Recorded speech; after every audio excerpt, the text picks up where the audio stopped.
And I did a check, and the recordings are working even though my speakers aren't working. So I'm going to start right now. Our first example, I will be posting this on YouTube. After we had a couple of videos posted, I'll show you where to find videos quickly and easily. You can even find videos of examples we haven't done yet if you'd like to see something before class, if that's the way that you like to learn, be a little bit more familiar with it. What we did last class is we were able to sketch this graph going 4 units to the left. Again, I'm going to color code this one. I'm going to do it in blue. So we did 4 units that way, 4 units that way, 4 units that way, connected the dots, and we had the graph. And where we ended is I said, we haven't done this next part of this question. Write the equation of the image graph in terms of the function g. And I'm going to double underline the in terms of, because in a question, if you're asked to write an equation in terms of, the in terms of is telling you what needs to be on the right side of the equation. So this is telling us we're going to have an equation, and on the right side of the equation for our blue graph has to involve the letter g, or the function g.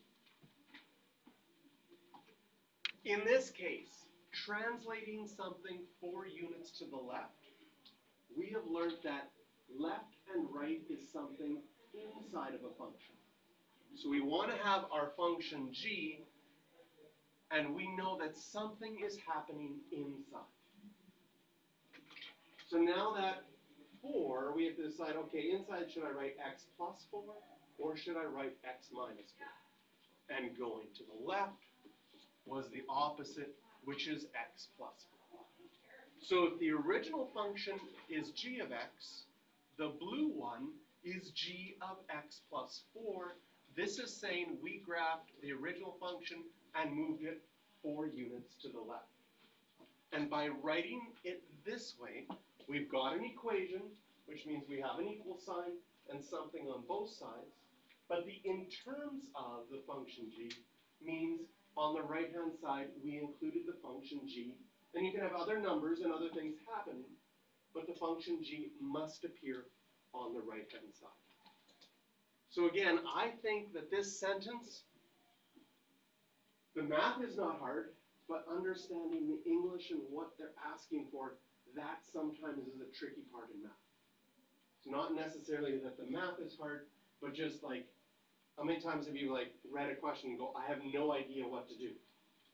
That's usually not because you don't know math. It's like you didn't understand the instructions. So I'm going to really pay attention to the language as we go. And then it says, state the domain and range of each function. So for this blue one, what is its domain? The smallest x value is a -5, and the largest x value is 2.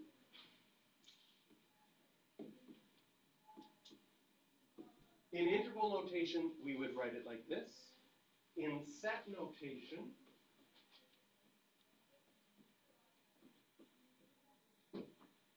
we would write it like this. On a test or a quiz, if it asks for the domain, you could choose. You could choose either this one or this one. In a multiple choice question, they might have one or the other. So I'm going to, at the beginning, I'll probably do both for a while. And then after that, I'll probably just switch back and forth to hopefully get you used to both of them. Okay? Generally, if you were doing a question and it started with stuff in set notation, you'd probably answer in set notation. If it started in interval notation, you would answer in interval notation. But again, if you decided to switch it, it wouldn't be wrong. The other thing I want to point out in math, which is different than English or social studies, is reading in math. It is very important in a question that you read the question, otherwise you'll have no idea. But then after you've read the question, to reread it at the end. When you think you are done, reread the question again. And this is a perfect example, because notice in this question, here's the graph of y equals g of x. It asked us 3 things to do. It asked us to sketch the image after each translation. And if you are like me, and a question gives you a command like sketch the graph, you're like, okay, I do that. You get excited because you were told to do something. You sketch the graph, and then you're finished sketching the graph, and you're like, yay, I finished. I'll move on to the next question. It's really important to reread a question in math, because when we reread this one, they actually ask us 3 different things. To sketch, to write the equation in terms of g of x, and then to do the domain and range. And it's really easy to not do part of a question because you didn't read that. Has that ever happened to you on a quiz? Like, oh, I didn't read that part. Well, the teacher still gives you 0, and you feel like, oh, that was so, I should have got those marks just because I didn't read that. So in math, it's very important to reread something, okay? English, not so much. Finish reading your book. You finished? Why don't you just reread it? Can you imagine if English was that way? Reread your book 3 times? Then it would take forever. I always think, like, when I was reading in history or social studies or some of those subjects, I skipped a lot. Do you ever do that? Just read the first sentence and read the last sentence and go, the middle's probably not that important. Can't do that so much in math. Math, we don't write a lot in a question, but every single word is important in the question. Can't skip over anything. Change one word, the whole question changes. So then for part B, translation of 1 unit up, I'm going to do part B in green. I'm going to take my original one, move all 4 points 1 unit up, connect the dots. And now to write the equation in terms of the function g, so it needs to be an equation, so I need an equal sign. And I need g of x on the right-hand side. And since this one is vertical, the change happens outside of the function. So we would write y equals g of x plus 1.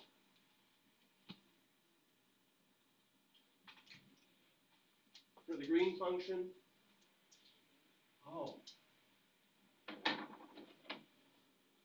just realized that as I was talking about how important it was to read something, you see that I never did the range in the first one?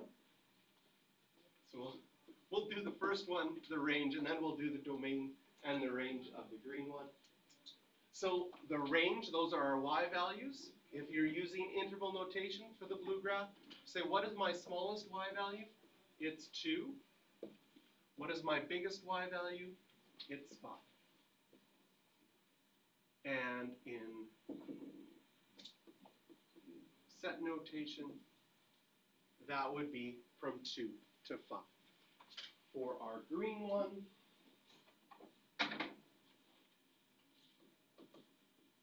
the domain, what is your smallest x value? Now it's -1. What is our biggest x value?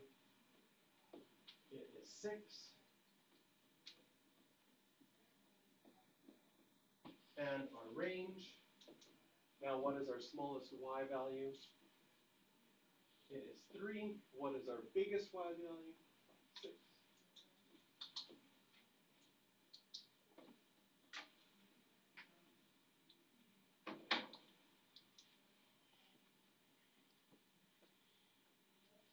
So again, at the end of the question, and sometimes you don't see this because, like you, many of us can read in our heads, right? Okay, but at the end of the question, I reread it to make sure that I didn't miss something. And that's sort of checking my answer over again. And I noticed halfway through this question that I missed the range. All right, just so everybody knows, Math Monday question was already answered. It was 1,250 meters per minute. Thanks, everybody. Next time, try next week to get that answer. Thank you. And put this on the video. We would have won if we had sound.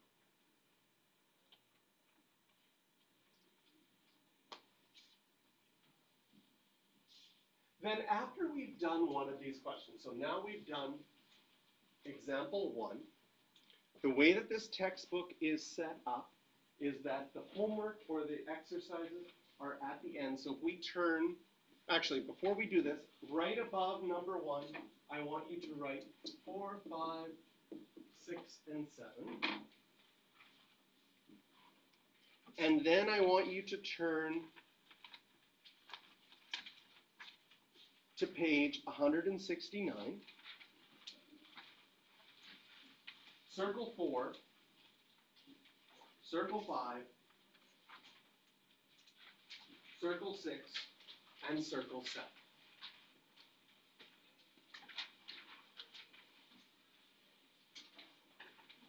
And the unfortunate thing is, it used to be when we had more time, I would let you have a chance to do some of these right away in class, and then finish up whatever we didn't do for homework. But because there's a provincial exam this year and this course is very tight, you've circled those, and the expectation is that is what you're going to get done for homework. Okay? Then when you go to your homework, if you get stuck on question number 5, you can go back to your notes, and the number that I, like, oh, this is like or similar to example 1, or I should be using something I learned in example 1. Sometimes the questions in the homework will be a little bit of problem solving. And problem solving is, what that means is that you have the tools to be able to solve it, but the question's a little bit different. So it'll cause you to do some thinking. You'll have to write down, what do I know, what do I don't know, how could I figure this out based on what we have. Sorry.